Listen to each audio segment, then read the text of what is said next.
জীবনে অনেক কিছু হারিয়ে ফেলেছি, আর নতুন করে হারানোর কিছু নেই।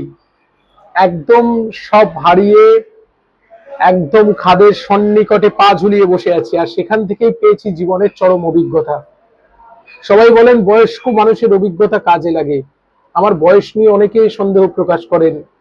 আমি প্রত্যেকে বলছি যে আমার বয়স কিন্তু অনেক অনেক অনেক। স্ত্রী সন্তান হারানোর যে যন্ত্রণা, সেগুলো আমি সব পেয়েছি। জীবনে অনেক ঘাত প্রতিঘাত, অভাব অভিযোগ সব আমি পেয়েছি। তা এইগুলো আমাকে অনেক জ্ঞান প্রবৃদ্ধ করেছে, আর জীবন দিয়ে বুঝেছি কতগুলো সত্যি। এই জগতে অভিনয় চলে, জানেন তো? অভিনয় কেউ তোমার নয়, সবটাই চলছে মিছে মিছে অভিনয়। কেউ ভালোবাসা দেখালেই তাকে আপন করতে যাবেন না, বিনিময়ে আঘাত পাবেন। আপনার সঙ্গে অভিনয় চলছে, তাদের লক্ষ্য শুধু স্বার্থ পূরণ, শুধু স্বার্থটুকুই তারা চায়, এর বাইরে আপনাকে কেউ চায় না।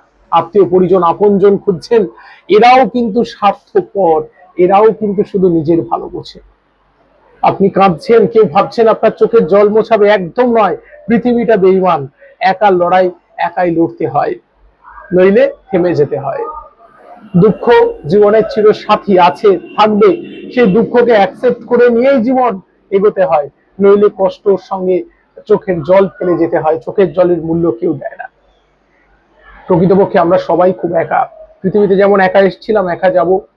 মাঝখানে আপনজনদের সঙ্গে সম্পর্ক, তারপর চলে যেতে হবে একা। জীবনের সার সত্য, যাকে যত বেশি ভালোবাসবেন তার থেকে তত বেশি আঘাত পাবেন। যাকে বিশ্বাস করবেন, প্রাণ দিয়ে বিশ্বাস করবেন, সেই আপনাকে আঘাত আগে দেবে, বিশ্বাস ভাঙবে। আর আবেগে ভেসে গেলে জীবন শেষ। আমার মতো আমি আবেগে ভেসে গিয়ে সকলকে ভরসা করি, ভালোবাসি, তার জন্য আমাকে ফল ভোগ করতে হয়। ঠিক আছে? সত্য সবসময় চোখ কান খোলা রাখুন আর এগিয়ে চলুন। আমার জীবন নিভু নিভু, আমি আজ আছি কাল নেই, কিন্তু আমার কথাগুলো থেকে যাবে। সবার জীবনে যদি 1% কাজে লাগে, আমার মনে হয় আমার চেষ্টা সার্থক।